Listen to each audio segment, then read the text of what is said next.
Ser aceito é muito importante na vida familiar. E se o nosso lar deve representar em alguma medida a bem-aventurança do céu, isso deve significar que, entre outras coisas, a nossa casa será um lugar no qual somos aceitos, um local de pertencimento. Fundamentamos a aceitação do outro no desempenho. Aceitamos quem faz por merecer, quem é digno. Também esperamos ser aceitos por nosso merecimento. Eu gostaria de ler com você, para pensarmos esse tema, sobre a nossa casa ser um lugar de graça, da graça de Deus, um lugar onde a graça de Deus habita. Romanos capítulo 15, versículos 1 a 7. Romanos capítulo 15, versículos 1 a 7. O texto diz o seguinte: Ora, nós que somos fortes devemos suportar as debilidades dos fracos e não agradar-nos a nós mesmos. Portanto, cada um de nós agrade ao próximo no que é bom para a edificação. Porque também Cristo não se agradou de si mesmo, antes, como está escrito, as injúrias do que te ultrajavam caíram sobre mim. Pois tudo quanto outrora foi escrito para o nosso ensino foi escrito, a fim de que pela paciência e pela consolação das Escrituras tenhamos esperança. Ora, o Deus da paciência e da consolação vos conceda o mesmo sentir de uns para com os outros, segundo Cristo Jesus, para que, concordemente e a uma voz, glorifiqueis ao Deus e Pai de nosso Senhor Jesus Cristo. Portanto, acolhei-vos uns aos outros, como também Cristo nos acolheu para a glória de Deus. Podemos ver a importância do desempenho nos relacionamentos familiares em afirmações do tipo: se meu esposo fosse mais sensível, ou organizado, ou sociável, ou espiritual, nosso casamento estaria bem melhor. Se minha esposa fosse mais inteligente, ou talentosa, ou estudada, ou paciente, eu a trataria melhor. Se eu tivesse uma formação, ou paz, ou emprego, ou infância mais adequada, conseguiria ser um marido melhor hoje. Cada uma dessas declarações significa que alguém não está merecendo aceitação e subentende que se o desempenho tivesse sido melhor, a pessoa teria sido aceita. Essa forma de relacionamento, ela não reflete o Evangelho. Imagine o mesmo tipo de frase agora se referindo ao relacionamento com Deus. Se eu fizesse mais pelo Senhor, Ele me amaria mais. Quem pensa assim não compreendeu uma verdade bíblica central. Somos aceitos por Deus pela sua graça, não por nossas obras, conforme nós aprendemos também em Romanos, no capítulo 9, versículo 16, na carta aos Efésios, capítulo 2, versículo 9, na carta de 2 Timóteo, capítulo 1, versículo 9, e também em Tito, capítulo 3, versículo 5. Trata-se da doutrina da justificação pela fé, que, segundo, por exemplo, o reformador Martinho Lutero, ele diz que é o artigo pelo qual a igreja subsiste ou a igreja cai. Entretanto, essa doutrina não é importante só para o nosso entendimento da salvação. É também essencial para a construção de um abrigo da graça em nossos lares, pois nossa aceitação de nós mesmos, de nossas circunstâncias e limitações, será proporcional à nossa compreensão de nossa aceitação diante do trono do juízo de Deus. Todos conhecemos a dramática conversão do apóstolo Paulo. Se você lê a Bíblia, se é um leitor assíduo da Bíblia, você vai encontrar lá no livro de Atos detalhes da conversão do apóstolo Paulo e quão dramática de fato ela foi.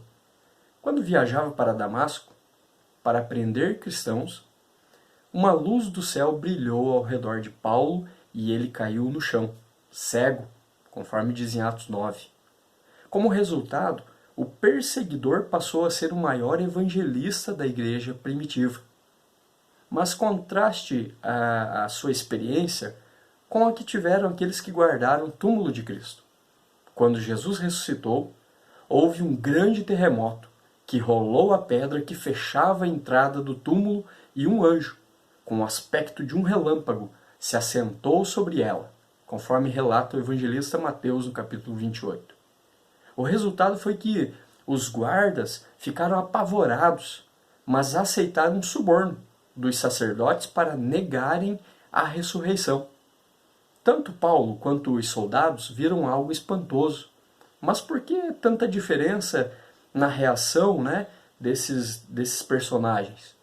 A resposta que nos dá é Ananias, o discípulo que o Senhor enviou para discipular e curar Paulo de sua cegueira. Deus havia escolhido Saulo para ver e ouvir o justo, conforme nós encontramos em Atos capítulo 22. Contemplar Jesus, o justo, foi definidor para a conversão de Paulo. Certamente há elementos peculiares de sua conversão, mas todos nós éramos inimigos de Deus, e assim ele nos escolheu para fazer sua glória resplandecer em nosso coração. E ele conseguiu isso nos fazendo olhar para Jesus. Todos nós nos encontramos com o justo em sua glória, e assim como Paulo, nos curvamos, perguntando: que queres que eu faça? Nenhum de nós tem justiça própria para apresentar a Deus, mas pela fé recebemos a justiça de Jesus. Por sua vez, Jesus recebeu a condenação que era nossa, conforme já profetizou o profeta Isaías no capítulo 53. Esse ensino bíblico então é chamado de justificação, que, como explica um dos documentos das igrejas reformadas, o chamado Breve Catecismo, o Breve Catecismo diz que a justificação é um ato da livre graça de Deus, no qual ele perdoa todos os nossos pecados e nos aceita como justos. Somente por causa da justiça de Cristo, a nós imputada, recebida somente pela fé. Em outras palavras, todos nós estávamos condenados pelo tribunal divino. Mas Jesus, o único justo, se apresentou na corte celestial e assumiu a pena de seu povo. E como se fosse pouco, ainda acreditou a sua justiça em nosso nome. É uma troca de fardos. Nós lhe entregamos o nosso fardo pesado, e ele nos dá o seu fardo leve, conforme ele mesmo nos falou no Evangelho de Mateus, capítulo 11, versículos 28 a 30. A justificação não muda o fato de sermos pecadores, mas muda o nosso status perante o juiz que é Deus. Essa substituição de dívidas foi o método do Deus Santo para poder ser justo, condenando o pecado, e ao mesmo tempo justificador, aceitando os pecadores como justos, conforme nos diz Paulo em Romanos capítulo 3. Glória a Deus pela justificação pela fé. Louvado seja Deus porque Ele escolheu e permitiu que fosse dessa maneira que nós pudéssemos ser reconciliados com Ele. Assim não somos justificados pelo nosso merecimento, pois a justificação ela não pode ser alcançada por nossas obras de justiça, ao buscarmos cumprir a lei de Deus. Portanto, obtemos a justificação gratuitamente. Contudo, isso não significa que a nossa justificação tenha sido barata. Na verdade, ela custou um alto preço. Em primeiro lugar, o Filho de Deus teve de se encarnar, isso é, abandonar o seu estado de glória e se fazer homem. É claro que, da perspectiva das criaturas, ser humano é a coisa mais honrada, já que é a imagem do Criador na Terra. Porém, da perspectiva divina, tornar-se homem é esvaziar-se, tornar-se servo, humilhar-se, conforme nos diz Filipenses capítulo 2. O legislador e juiz se submeteu à lei e à sua condenação. O Todo-Poderoso experimentou toda sorte de fraquezas. O santo foi tentado em tudo. O rico se fez pobre. Sem a encarnação, Jesus não poderia viver uma vida santa em nosso lugar, pois, para nos representar, o nosso Salvador tinha que ser humano como nós. Acima de tudo, nossa justificação custou a sua morte. Jesus teve que morrer por nós. pois ele ofereceu a Deus a sua vida perfeita como um sacrifício pelo nosso pecado. Isso só foi possível por causa da aliança da graça. Na aliança feita por meio de Moisés, os sacerdotes ofereciam animais em sacrifício pelos pecados do povo. Na nova aliança, Cristo, como sumo sacerdote, oferece seu próprio sangue, derramado na cruz como sacrifício para purificar os nossos pecados. O veredito que merecemos por nossos pecados é a pena de morte. Paulo vai nos dizer que o salário do pecado é a morte. Mas a maravilha da graça é que o único que não merecia a morte, Jesus, morreu em nosso lugar, quitando a nossa dívida com a justiça divina, conforme Paulo nos fala também na segunda carta aos Coríntios, capítulo 5. A bênção que recebemos de graça custou a vida do nosso Senhor Jesus. Por causa dele não há mais condenação alguma da parte de Deus para nós, estamos em paz com Deus. A justificação significa que quando Deus olha o que crê, ele vê Jesus, seu Filho, amado, em quem ele tem prazer. É certo que pecamos, mesmo depois de nossa conversão, mas isso não faz nos amar menos. Glória a Deus, louvado seja Deus por isso. Porque Deus continua considerando Jesus e sua vida perfeita. Por outro lado, se fazemos coisas boas, Deus também não vai nos amar mais por causa disso, pois ele já ama plenamente a vida de Jesus em nós. Isso é a aceitação perfeita. Essa doutrina tem aplicação prática no dia a dia familiar. Aquele que vive na luz da face de Deus e está em paz com ele, pode agora refletir essa aceitação em paz dentro da sua casa. Contudo, a aceitação como valor pactual não corresponde ao conceito de aceitação da nossa cultura. O problema da aceitação mundana é que se confunde com a ideia de tolerância baseada no relativismo, ou seja, uma aceitação que parte da negação de que haja uma verdade objetiva. Em decorrência da sua tolerância cega, a aceitação mundana se identifica com o politicamente correto, isso é, visa apenas fazer com que as pessoas se sintam bem. E isso é um problema, porque às vezes as pessoas se sentem bem no seu próprio pecado. E de acordo com uma tolerância mundana baseada em um relativismo, eu não posso afirmar para a pessoa que ela está errada em determinada ocasião, em determinada situação, ou em algo que esteja fazendo, porque eu seria intolerante. Mas o que a Bíblia me permite fazer é apontar coisas na vida da outra pessoa e a pessoa apontar na minha vida também como pecado porque desagrada a Deus, buscando em Deus a correção desse pecado, buscando o conserto com Deus com relação a essa área pecaminosa. Contudo, que bem pode fazer a humanidade negar, então, a diferença entre o certo e o errado? Esse é um caminho que leva à morte. Quando eu relativizo tudo, então logo não existem coisas que são erradas. Tudo é certo.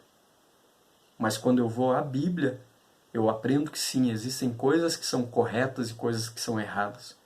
Coisas que agradam a Deus e coisas que desagradam. E as que desagradam são pecado. O reconhecimento da justificação somente pela fé, ela promove uma aceitação diferente desse conceito mundano. Essa doutrina combaterá nossa tendência carnal à justiça própria e despirá nossos relacionamentos do apego ao desempenho. Quando na família há aceitação motivada pela justificação, todos terão naturalidade em reconhecer seus erros e pedir perdão, assim como todos perdoarão mais facilmente. Os mais fortes serão mais prontos a auxiliar os mais fracos, e os mais fracos aceitarão a ajuda sem se sentirem humilhados e fracassados. Isso é o que a graça faz dentro de uma casa, dentro de um lar. A nossa casa, eu repito, precisa ser a morada, o lugar onde mora a graça de Deus. Em famílias baseadas na aceitação graciosa, estão baseadas na graça de Deus. Os pais não manipularão seus filhos por meio de ameaças de não os amarem mais caso façam isso ou aquilo. Tampouco por lamentações, cheias de autopiedade para os fazerem se sentir culpados, e não usarão o desempenho dos filhos como forma de autorrealização, nem colocarão esse peso sobre os ombros dos jovens. Irmãos não se tornarão rivais, pois saberão que não precisam competir entre si pela aprovação de seus pais. A aceitação bíblica também previne decisões motivadas pela preocupação com que outras pessoas vão pensar. Há famílias endividadas por tentarem manter um padrão de vida mais luxuoso do que poderiam, apenas porque anseiam receber a aprovação de outras pessoas. Isso é muito comum, a gente vê muito na sociedade, na cidade que a gente vive. Pessoas que tentam ter um padrão que elas não conseguem suportar financeiramente, às vezes, só para, como a gente costuma falar, para aparecerem a outros. Que importância isso tem? Será que a gente foi criado para viver numa tentativa de tentar aparentar alguma coisa para um outro ser igual a nós? Eu não creio assim e a Bíblia não ensina dessa maneira. Há pais, por exemplo, que por receio do que os outros vão pensar, deixam de corrigir seus filhos, ou os corrigem com exagero. Essa é uma outra situação também, presente nos nossos dias. Em lares de aceitação bíblica, filhos com alguma deficiência saberão ser aceitos como são por seus pais. Pais que não podem comprar o tênis ou o smartphone da moda se sentirão amados por seus filhos com aquilo que podem lhes oferecer. Esposas olharão no espelho as estrias surgidas na gravidez com a segurança de que serão desejadas para sempre por seus maridos. A doutrina da justificação, só pela fé, explica como o justo juiz não condena pecadores culpados. Fomos justificados pela justiça de Cristo, o justo, que viveu uma vida perfeita em nosso lugar e a ofereceu a Deus como sacrifício em nosso lugar. E quando aplicada aos relacionamentos familiares, essa doutrina transforma nossos lares em lugares de aceitação mútua e graciosa. A doutrina da justificação, só pela fé, é a doutrina que nos ensina que sim, o nosso lar, ele pode ser um lugar de morada da graça de Deus. E aí, sua família é mais motivada pelo desempenho ou pela aceitação? A sua família imita mais o mundo nas suas concepções, nas suas ideias de vida, ou o Evangelho, que ensina que nós somos justificados pela fé? E essa fé é um dom de Deus, é algo que Deus presenteia os seus filhos e filhas para que, aplicando a doutrina da justificação pela fé nas suas vidas de forma prática, os seus lares, as suas famílias, as suas casas se tornem lugar de morada da graça de Deus. Que assim seja na minha família, que assim seja no seu lar.